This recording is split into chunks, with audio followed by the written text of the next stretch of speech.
Hello, I'm Reverend Jeff Snyder, and this is Beyond Loaves and Fishes Insights. We're just going to take a few moments here and consider one small subject together. Today we're going to consider kindness. Let's start with a Bible verse, Colossians 3:12 through 14. As God's chosen ones, holy and beloved, clothe yourselves with compassion, kindness, humility, meekness, and patience. Bear with one another, and if anyone has a complaint against you, forgive each other, just as the Lord has forgiven you. So you also must forgive. Above all, clothe yourselves in love, which binds everything together in perfect harmony. So let's be kind this Lenten season. Let's consider kindness to be our particular sacrifice for Lent, giving up on the surly attitude that's all too common in the world today, leaving behind the barbs and replacing those barbs with blessings. Look each day for ways in which we can be kind to other people.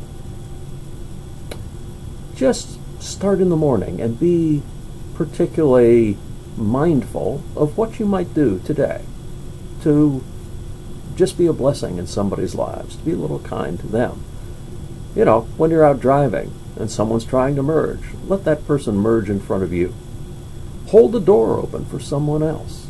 Be friendly on the phone with others, even the telemarketer.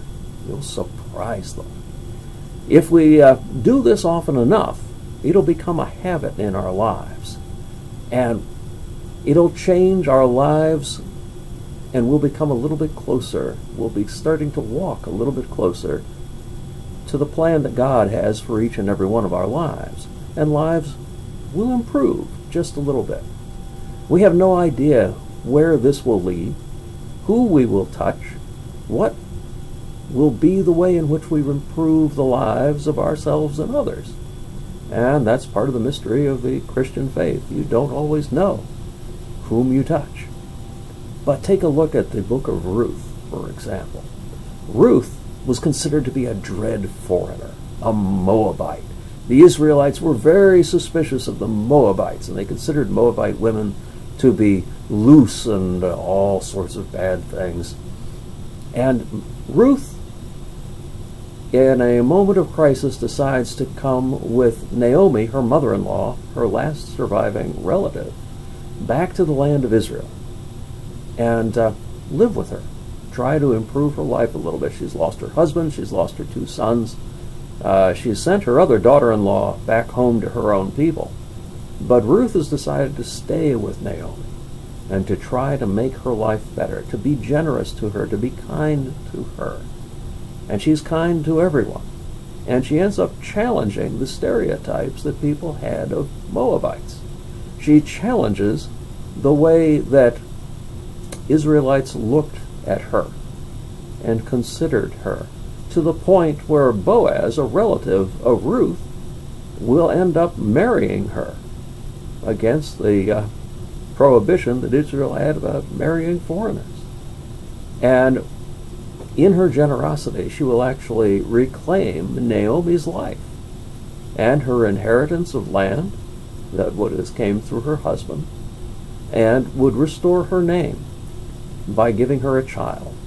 And Ruth, in her generosity, would become the great-grandmother of King David, as a matter of fact. She'd become quite an important part of the history of the people of Israel. And she was generous and she was kind to a fault. And as she ended up improving the lives and the way people behaved around her.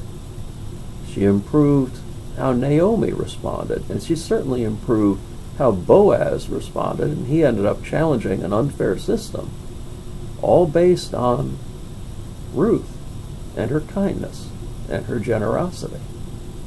So, you may have heard this before, and this might be an urban legend, but it might be more than that. And either way, it makes a point. There have been suicide notes left, or so I've heard, that said in them, if one person smiles at me today, I won't jump. They jumped.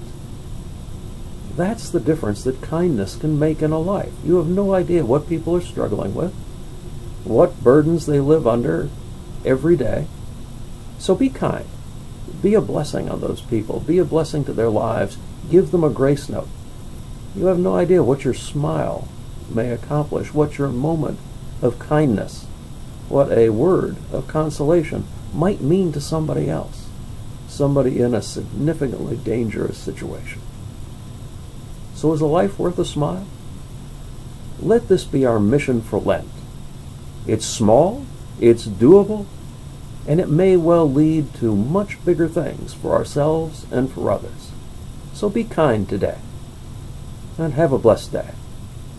I'll come back and see you again soon. Until then, goodbye.